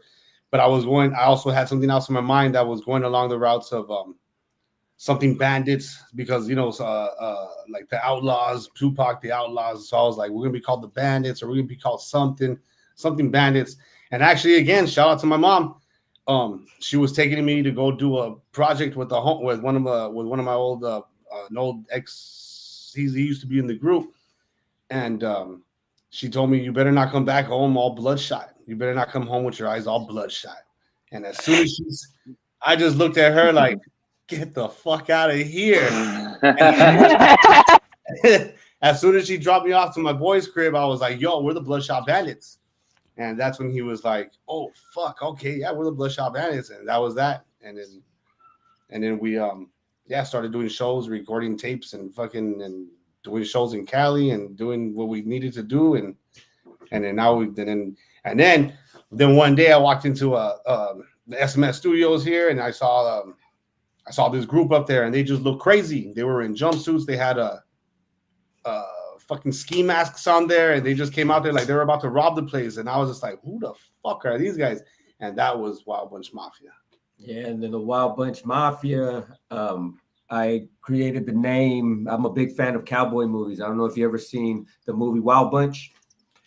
They got Ike and they fucking outlaws on the run. They're trying to get to Mexico and shit like that. Well, anyways, I'm a big cowboy fan. And then at the time, back in the days, there used to be a gang called the Wild Bunch with Sundance Kid and all that.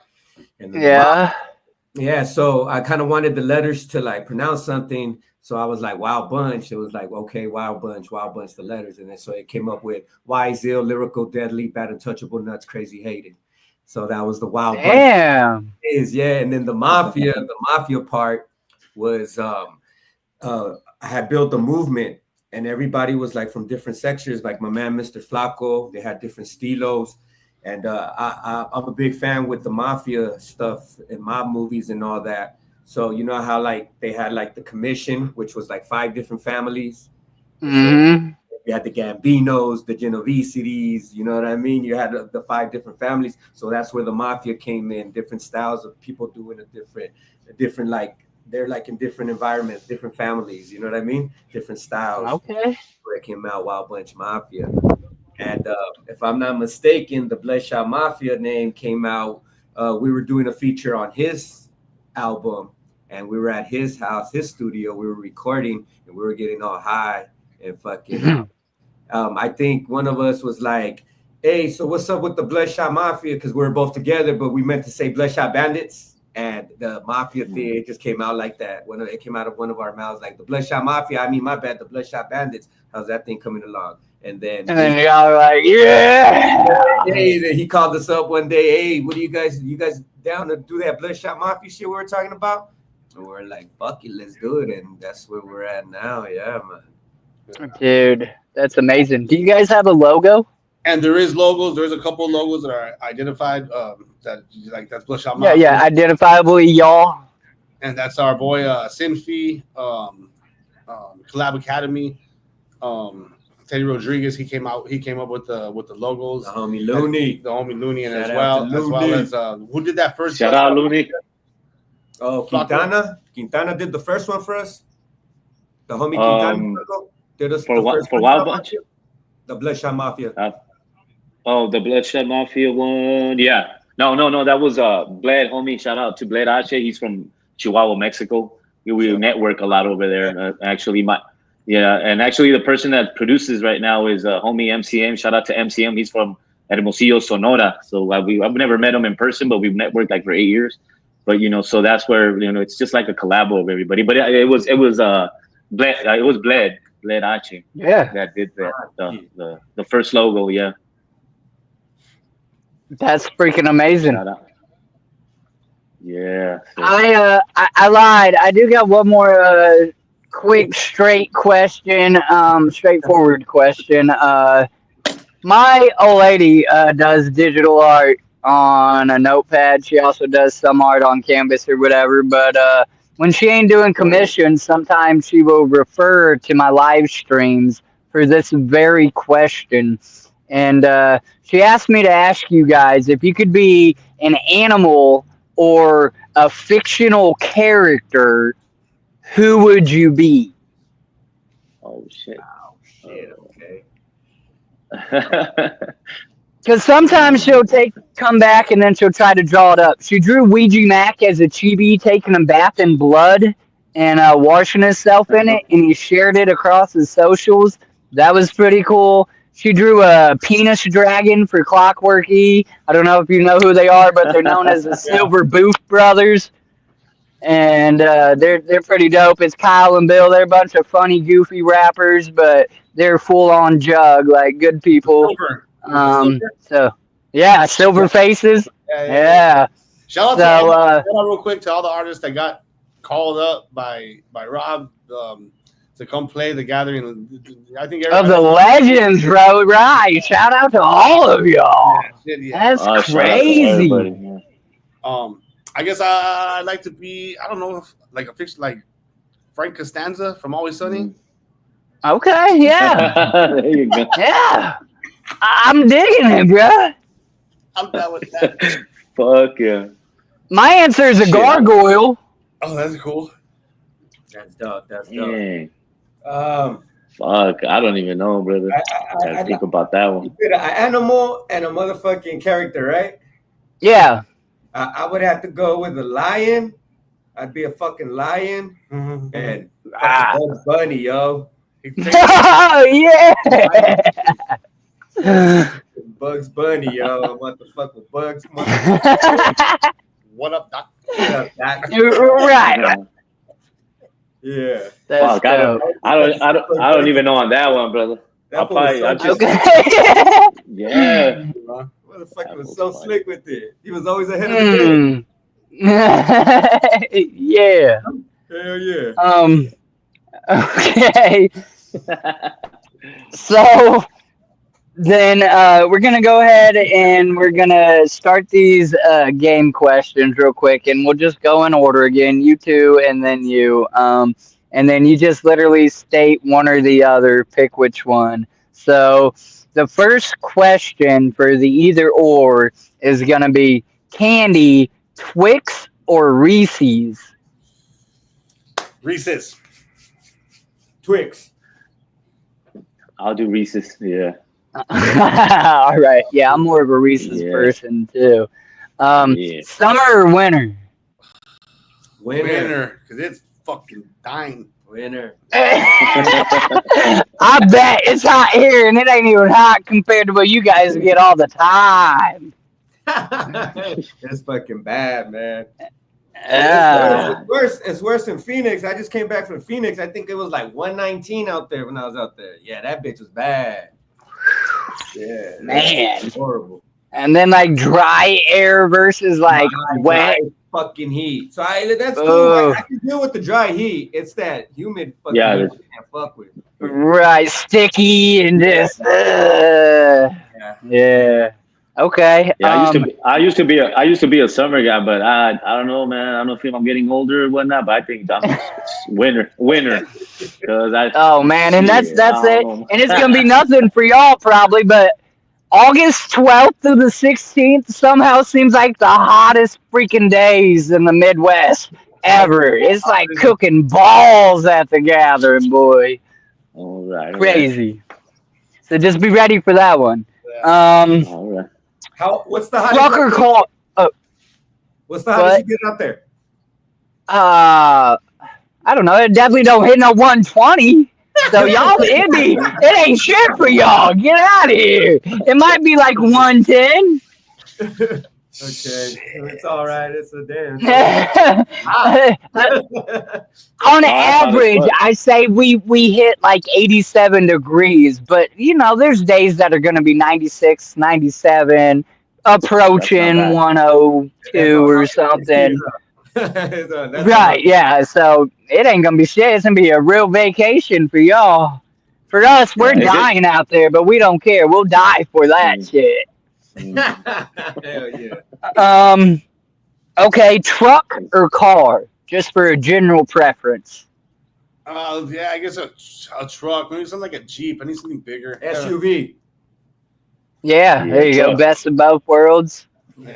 truck, yeah, Absolutely. truck, I yeah. say truck because you can always earn $1, and people like, but gas is $10 a gallon. Well, then compensate for your gas and make that money, or don't help somebody move. Like, Yeah, but you there you can go. generally always help somebody move or haul something or whatever. I hate to have to like rent something to haul something. I'd rather just be able to do it myself, rely on myself. Yeah. So yeah.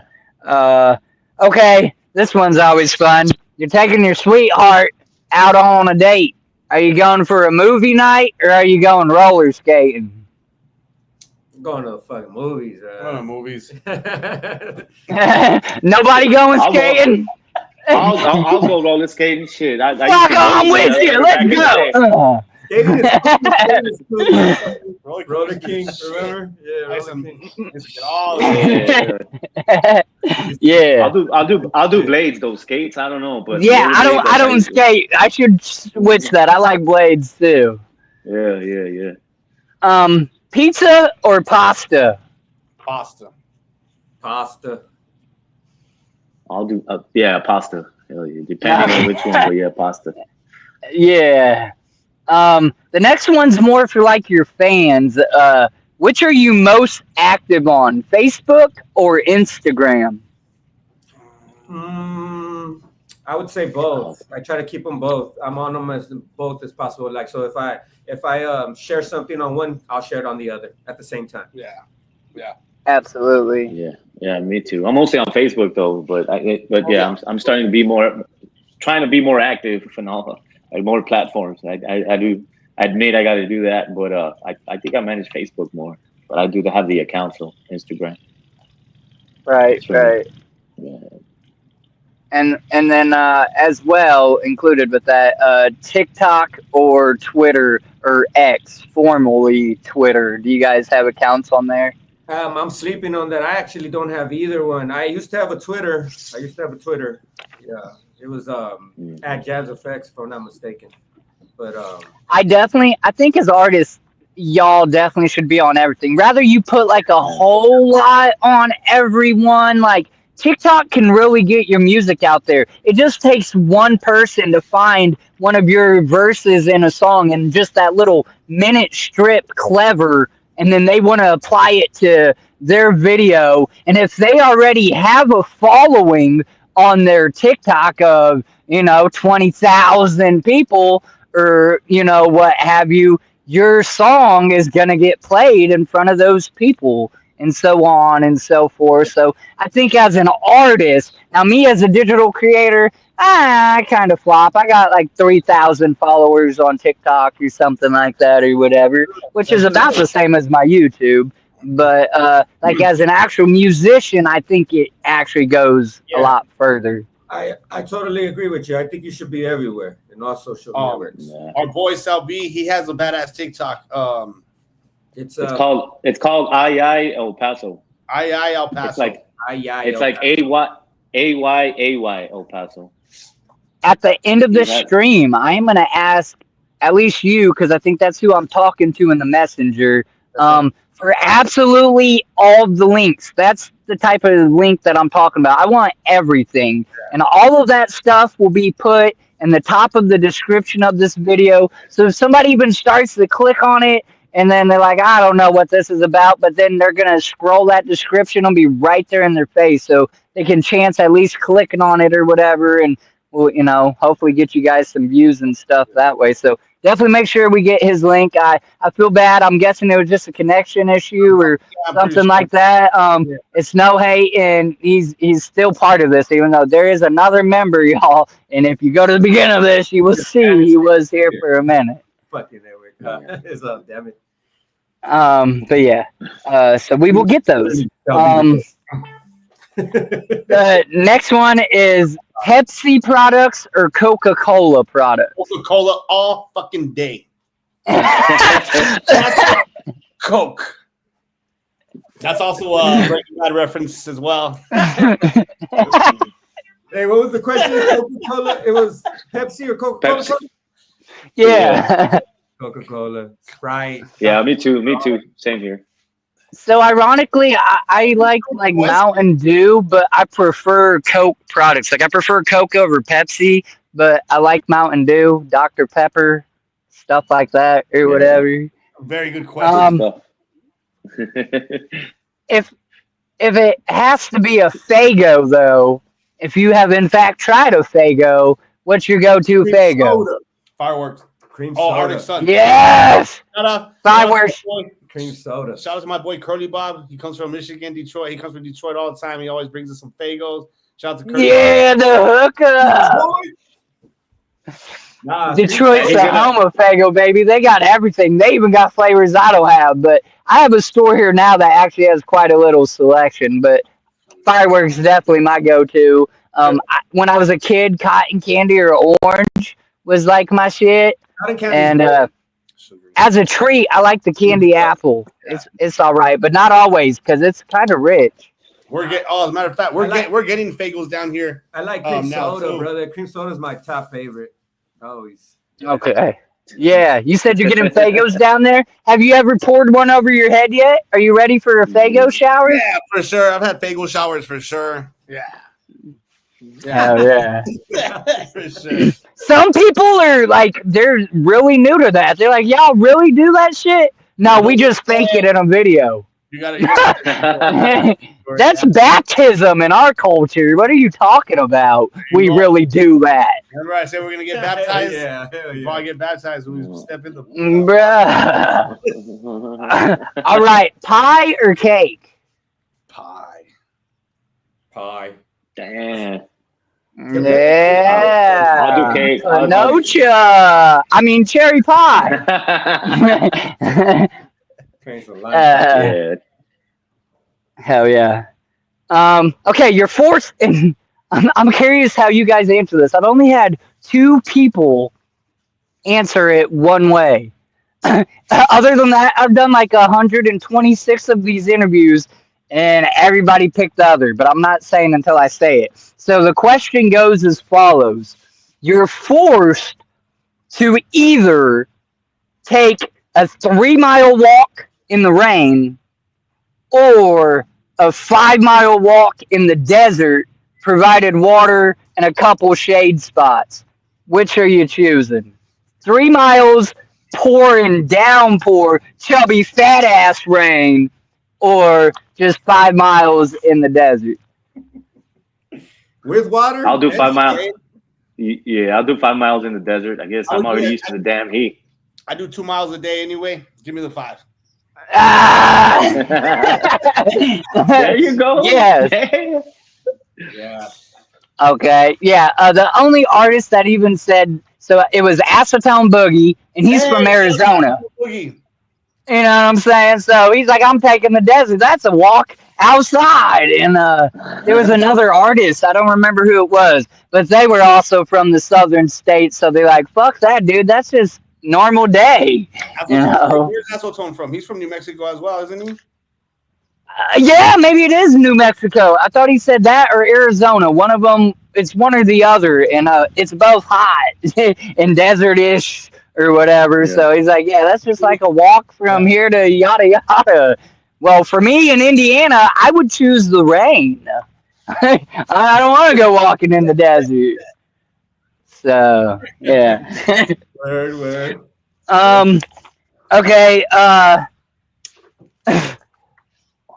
I don't know why this just feels biased. I'm sorry, y'all, but it's been the question. You can look at all my interviews. Mexican food or Chinese? Ooh. I like Mexican food. Fuck, I get heartburn a lot though. I like tacos. You know, I'm gonna go with the tacos and shit. Yeah. I'll stick to my Mexican. Yeah, I like to cook, so I Listen, I love y'all's food too. Just sometimes I'm broke and gotta go to the Chinese buffet. You know, What? But I'm scrubbing. If we're talking Thai food, I'm down with Thai food, and I'll take Thai food. Yeah, I'm about to go to Mexico. I miss my Mexican food, man. There's some parts in the United States where they don't sell no Mexican food. So when I come home, I miss that shit. You know, unless you're down in like a state that you just mentioned, like say New Mexico or Texas, like Laredo, Texas, or somewhere in there, you don't get real Mexican food in America anyhow, because it's all fucking watered down. There's no heat, no spice really to it. They're like, we gotta make some basic ass shit for these weirdos so they don't go crying and shit, you know? I'm saying they ain't got that spicy tongue, but we like a little spice in my household. You know what I'm saying? So there's some good Mexican food here in El Paso, Texas, brother. So I do recommend it. Okay. Yeah. Real quick. Yeah. Absolutely. He's from Arizona, so I just wanted to clarify that he's from Arizona. Okay. Yeah. Just so we. Hey man, you guys was from New Mexico. Yeah. My bad. For the record. Okay. Yeah. Wait, no, that's a different question. Okay, surfing or skateboarding? Skateboarding. All right, I've never surfed. I would like to go to California. I look like I should have, but I ain't never surfed. I would like to surf. Me neither. Me too. I'd rather bust my ass on water instead of on the damn street. So I'll probably. Right. I think water's a little more forgiving than concrete, but I don't do sharks. And what I mean by that is I respect them. Like oceans are not shark infested. That's their fucking home. It's human infested. So you got to go out deep enough to really surf, and I just don't know. Like I would maybe go out like 3 foot with the Nerf sharks. I ain't trying to play with the bull sharks or the great whites or hammerheads, boy. And sometimes they get bait. So Never mind. I'd rather just fall on the damn concrete. Right. So I could never do any tricks, but I could like drop in on a half pipe and stuff like that. I would skate around as a kid. Now I'd probably break my neck trying to step up on one, but you know. Okay, so I have just a random straightforward question, and then I got 3 fill in the blanks, and we'll get you fellas out of here. Again, thank you very much for your time out of your day. We appreciate you, man, off the top. Okay, so, and this can be local to you. It can be as common as like a chain store brand or a common online store. But you're given $5,000 cash money, and you have to spend it all immediately at one store. Where are you going, and what are you getting? I'm going to 420 Collections, or I'm going to Monster House Smoke Lounge. I'm going to buy up some weed, and I'm probably going to kick it there the whole time and just smoke it there. Yeah. Some edibles, some dabs. We're going to take some dabs. Everybody, let's go. Dude, 5 stacks on bud products? I mean, I would like to think you're going to be lit for a minute. Yeah, for sure. For sure. I should have probably bought some equipment. Yes. I should have probably bought some equipment. You buy it. You buy the equipment. He said, I'm gonna get the bud. You can get the equipment. We're gonna make it work for all of us. Bud, he's gonna buy the equipment. We're gonna get Loco gonna get the hookers. No, I'm just kidding. I'm just kidding. That's awesome. Most people obviously do say a local music store to them or something, or Walmart or something like that, and get like some basic equipment. Money. Right. I've interviewed some women artists and their moms. So they said I'm gonna go spend that money on diapers so I ain't gotta waste my money on diapers and I can invest my money somewhere else or I love hearing the random answers that I get from that question. So it's always interesting. I guess my business ethic was to take that money and go invest it or something. Sorry if I don't hear you guys. I'm having issues with the audio here real quick. Just bear with me if I don't. Yeah, no, my fault. We can hear you. We Yeah, can. because my AirPods just died on me. Decided to I can take a barely hear shit. you guys, but all right. Well, we'll try to make it quick. Just 3 fill in the blank questions from here. We'll get you out of here. I got a little outro that I always do, and that's that. The first fill in the blank question is my favorite vacation was blank. So,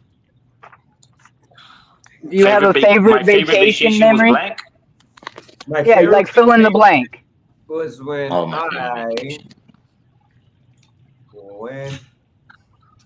Shh, man. Fuck. Have I ever vacated? I guess He said, "Have I ever took a vacation?" I know, man. My favorite vacation is missing. last year I went to San Diego and one of my favorite bands, Mixed Mob from San Diego. They were actually on Suburban Noise Records back in the day with Cottonmouth Kings and Okay. all them. I went over there and Oh, geez. he asked me if I could. I asked him if he could sign some old CDs of mine, some Mixed Mob CDs. He said, "Yeah," and I showed up. He said, "Come by the studio." Showed up to the studio, and they were jamming. I was able to practice Cruiser Love with them. They had that song with Saint Dog, so I did Saint Dog's part right there in the studio as they were jamming. So actually, that was pretty memorable. And we went to Sesame Street live, so that's cool. Dang. Absolutely. Yeah, That's a vacation, homie. yeah. I would have to say when I went to Vegas. My favorite vacation when I went to Vegas. All right. Did you win money or lose money? I lost money, but I got really fucked up. And it was a good There you time go. doing it. It was a great time. Yeah. I guess my vacation is just every time since I have my just keeping it real. So I traveled down to Mexico because I got my family over there, my kids. So I took like little just 3 or 4 day weekend little mini vacay. So I guess it's just just go to Mexico and be with the fam. That's all. Absolutely. That's always good to do that. I think I would say that, but. I think that's great. So as a juggalo, I consider the gathering, obviously my vacation and family. We really do embrace that. I don't know how much you really, I'm not saying you guys don't, but we really do. If you're Jug and you're really about it, that's family. That's my brother. It doesn't matter what you look like. That's my brother. And that's a family vacation when we're all together because people come from all over the world to go to the gathering of the Juggalos just for 4 days for complete, pure, unadulterated freedom to do whatever you want to do, be whoever you want to be with no judgment. Because there's, you're doing your thing, he's doing his thing, they're doing their thing, and it doesn't matter because you're all together doing it. So I would say my favorite vacation was a gathering. Now, before that, I just said I only gathered for the first time last year. Prior to that, I didn't really do a whole lot of vacations, and my family, when I was a kid, like we didn't go to a family vacation. You always heard kids in school, "Oh, we're going to Hawaii. We're going to Yellowstone." I'm going fucking home. And that's it. I'm going down the road. We went around the cornfield. We didn't have it, and that's not a poor pity me. That's just the life it was. You know what I'm saying? So I like to ask that question and hear other people's, where they've been, what they've seen in life. So yeah. Yeah, I think you might be wrapping it up right now. Okay. All right. The Show for show. the bicycle I had most as a kid was blank. Say it again. The bicycle Bicycle, yeah. was red. Was red. Do you remember the type? I don't remember the time. I just remember it was red, The and that was the shit. no. It was the shit. I busted my ass a couple of times, but nah, yeah, my shit was red. I don't remember the. Yeah, I just remember that one bike. Right. The first bike I really remember mine was a Huffy Rocket, and it was red. And then the bike I had most was probably a Next or a Mongoose was the brand. And I tried to have pegs and mags. I always wanted a mongoose. I just never could afford it. Well, my friend had it though with the pegs and shit, and then I'd hop in the back of the pegs and shit. We fucking right. Yeah, you know, that's just yeah. So ironically, I used to not be a good person either. I was a little punk ass kid, and the bike that I also had most was stolen a lot because we were trying to go from one place to the other, and I had this bullshit thought process of if you left your bike by the sidewalk and I needed to get somewhere, it deserved to be got. And then I would just ditch it in the yard because I knew the cops would return it, or if you wasn't so fortunate, the local pond. And every 3 to 5 years, they would drain this pond. And oh my God, the bikes that they would find it. And not that it was just me, but like, you know, so that's where that question came from. Like, I reached real deep into my childhood so I can humble myself to, you know, be a good person, I guess. My first So yeah. bike, I think it was, I don't know what brand. It was a Walmart brand, brother. Yeah. I don't remember the brand, but it was a long time ago. I think it was the first one. It was, I don't know. It was some bike from Walmart. We got that. Put it on layaway. Yeah. Good old layaway. I don't know. Do they still do layaway? Yeah. I think they do around Christmas time. Okay. I used Yeah. to work layaway at Walmart. Yeah, they still do. I think they still. No shit. Yeah. That's kind of dope, though, really. It's kind of like a nostalgia thing because that used to be like an all the time thing. And yeah, now you're right. I think it is just around like Christmas they're offering layaway type thing. Is there? I know it's still around though. And then they lay you off like January 19th. It's real fucked up. They're like, No shit. we don't even You're done. Get out of here. That's fucked up. All right, y'all. I got one last fill in the blank for you, and we'll pretty much get you out of here. Question goes as follows: the best part. Now you're gonna hear these bikes. Sorry. The best part about the beach is blank, and that can be freshwater or saltwater, mind you. Bikinis. Yeah, it's just I guess the chill vibe. The last time I was there, I was with my daughter also, and we were just feet in the water. It's a chill vibe. The sand. That's what it is. You don't have to take sand to the beach. Absolutely. I expect most people to come on here and say that very thing. Women in bikinis. I mean, we're human, right? That's the sights are always nice, fellas.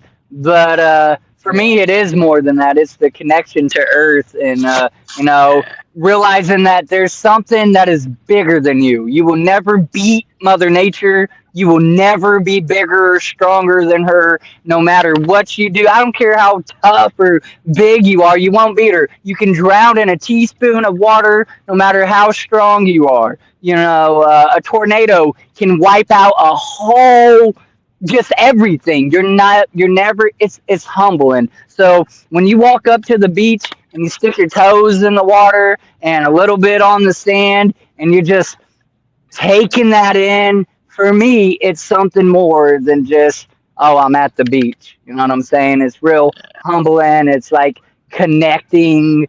And I get that even going out in the woods, hiking trails, being, away from people and just with nature. I'm getting a little hippie-ish on y'all. I'm It's sorry, good. Fuck yeah. but Always, that's just always good that's what it is for me.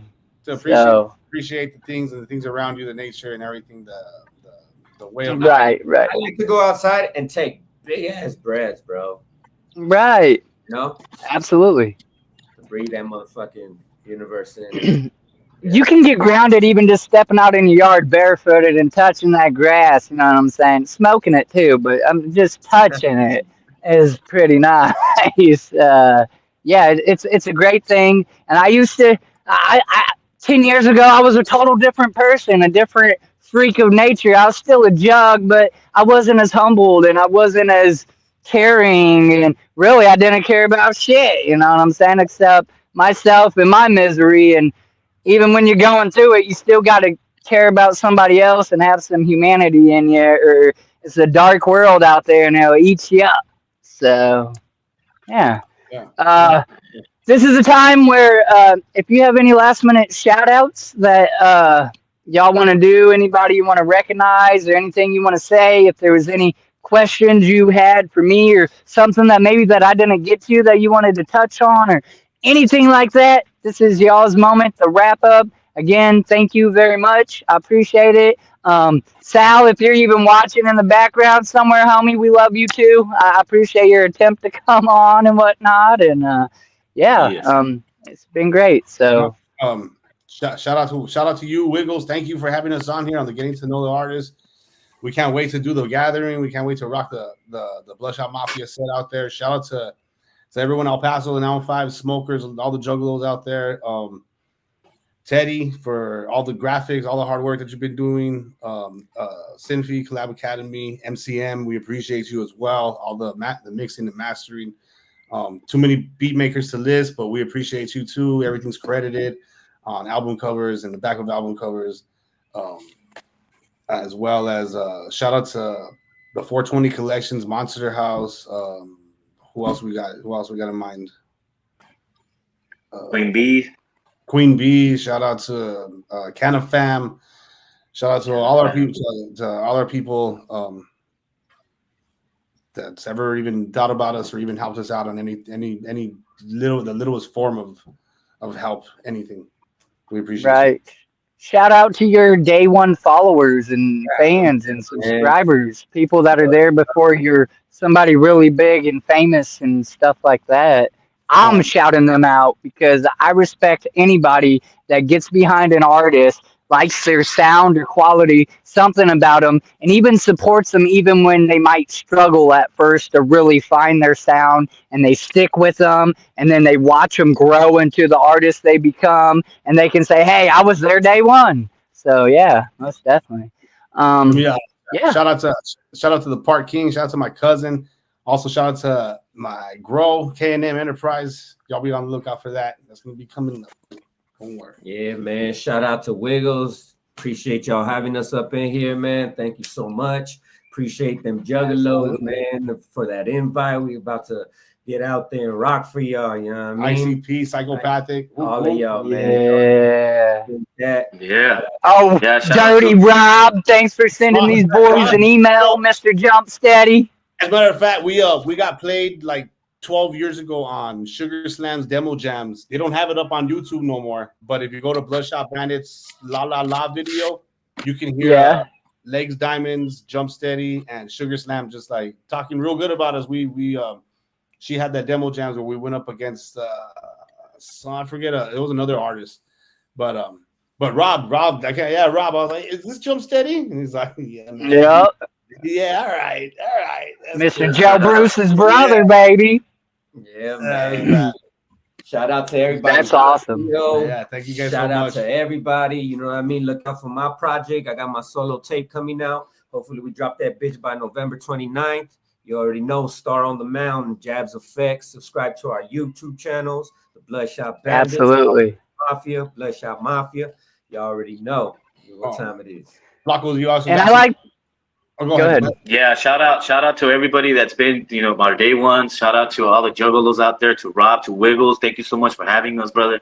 It means a lot. Shout out to ICP, obviously, to Rob. I don't know him, but I know he's he's been getting in contact with Sludge and gave us Rob's the foot soldier. message. Shout out to everybody that is behind us and everybody Right. and all the juggalos, man. Hope you all enjoy our show. So to my baby. Yeah, I'm definitely gonna have to catch y'all. Boy back home, all of El Paso, you already know what it is. Yep. Motherfuckers, Wild Bunch, motherfuckers, Bloodshot Mafia up in the bitch. You know what I mean? Yeah. Ben.